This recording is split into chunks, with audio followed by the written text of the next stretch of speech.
YouTube, how I find rural land to flip with almost no money. Let's get into it. Most people think that you need a lot of money to get into real estate, and that might be true for houses. But for rural land, that belief is completely wrong. In this video, I'm going to show you how I find undervalued rural land to flip with almost no money, and how people are doing deals like this consistently where the deal itself creates money for you. And this isn't just a theory, this is how we actually do it. And if that sounds all confusing, let me get into it.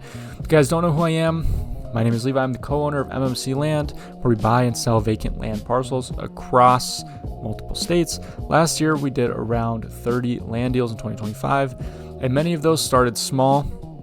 And we started ourselves with very little capital, and some we structured to where we didn't need to bring any money to the table at all. So if you're thinking this sounds good, but I don't have any money, well, this model was built just for you in that exact situation. So let's talk about why rural land is so undervalued and mispriced.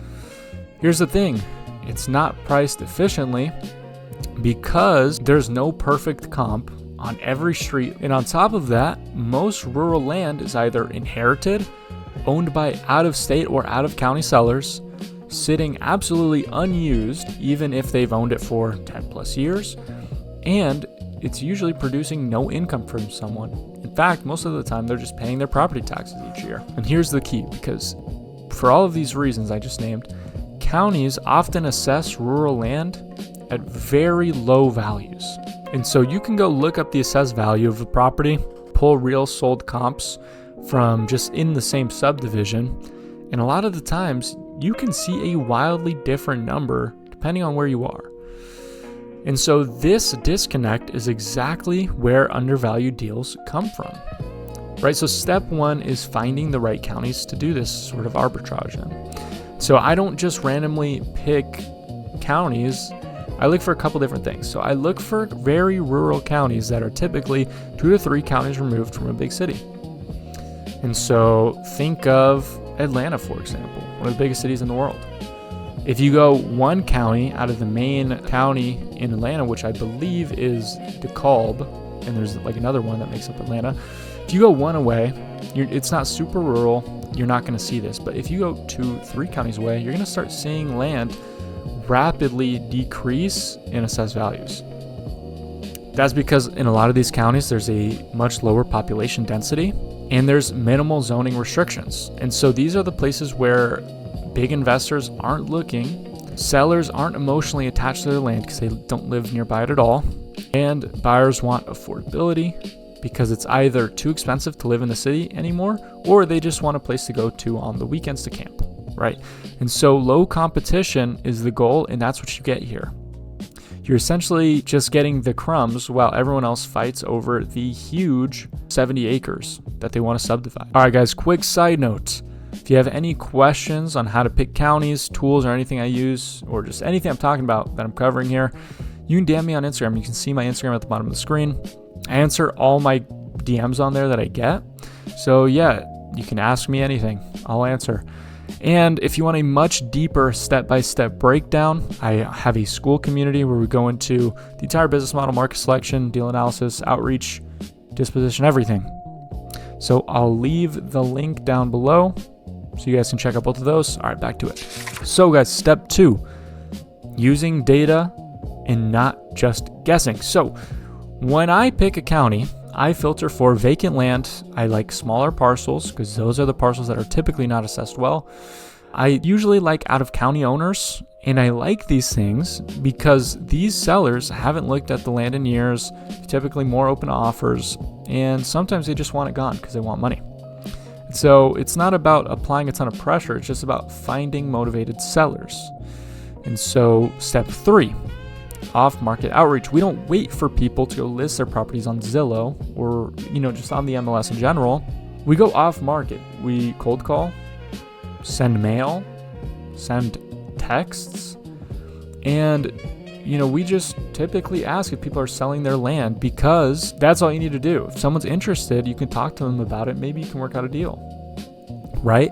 And so if you just find couple people, if you text 100 people or you cold call 100 people, 20 of them want to sell, you likely have some deals there. And then step 4, making deep discount offers. Okay, so once someone shows interest, I don't negotiate with emotion.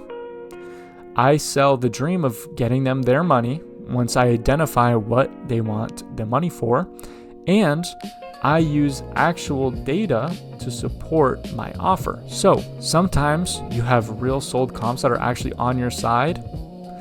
But when I make deep discount offers, I typically offer like 20-30% of market value, and you can use this data to negotiate every time. Tell them that typically land takes 6 to 12 months to sell if you want top dollar for it. You can say you're just going to be spending like $2,000 in realtor fees. You can say you're going to have another $1,000 in closing costs. And you can use all of those points and mention how you're getting them a cash offer. They get what you offered in hand at closing, how closing's only going to take a few weeks, and that they don't have to go through the hassle of selling it elsewhere. And a lot of the times, that's enough for someone to want to get it done. So, step 5, what if I don't have money to pay for these properties? Right? Because that's the point. What if you don't have money to start? Well, let's talk about double closes. So, one of the most powerful strategies in land is double closings, because you can lock up a great deal with the seller, and all you need to do is find an end buyer. You close back to back and you get the spread. It is similar to wholesaling, where you would, in wholesaling, typically you get the assignment fee. But with this model, there's no disclosure. No one gets cold feet at the end because the seller doesn't know that you just made an extra $20,000 on their property. So here, you don't sign the contract. You have 2 different closing processes. So you pay double the closing costs, but typically it doesn't matter because you still make so much money. And so if you have a seller who wants to sell their land for $1,000, you find someone who wants to buy it for $5,000, you just made $4,000, right? You keep the difference minus, any fees.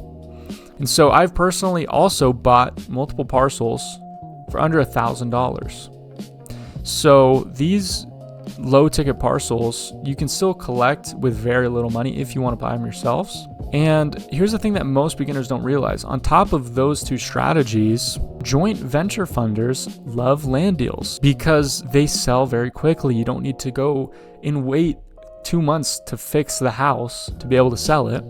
It's very short timelines. There's very clear numbers if your comping is accurate. And if you bring a good deal, it's very easy to get funding for it. So you don't need that much money. You just need a deal that's worth someone else to fund. Now, why is this model beginner friendly? Now, this works well for beginners because a lot of the times you don't need a huge amount of money to get started. A lot of the times you don't need big loans to go do whatever you need to do to make money off of the flip. Typically, there's not long holding periods, and you're just focused on finding undervalued land, talking to sellers, getting better with your sales skills, and structuring clean deals, right? And so, guys, at the end of the day, money is not a barrier here, okay? The real barrier is not having the education and knowing where to look. It's not knowing the sales scripts and having the sales skills to be able to talk to sellers to do these deals more consistently.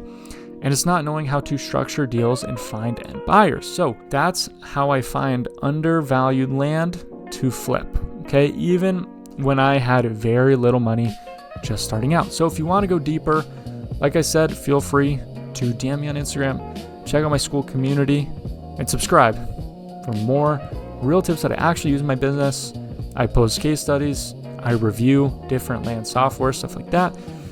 So guys, with that being said, I will see you guys in the next one.